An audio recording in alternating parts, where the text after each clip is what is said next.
జై హనుమాన్, జై హనుమాన్. ఏంటి హనుమాన్ తలుచుకున్నా సరే ఇంకా భయం పోవట్లేదు.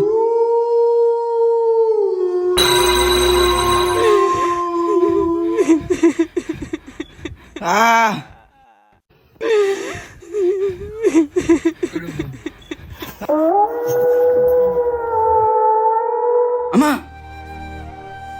ఏం లేదు నాన్న. బజ్జో బజ్జో. బాబుకి 103 ఉంది ఫీవర్. ఈ ఫీవర్తో ఎగ్జామ్స్కి వెళ్ళడం అంత మంచిది కాదు. నిర్లక్ష్యం చేశారంటే బాబు ప్రాణాలకే ప్రమాదం. సరే సార్.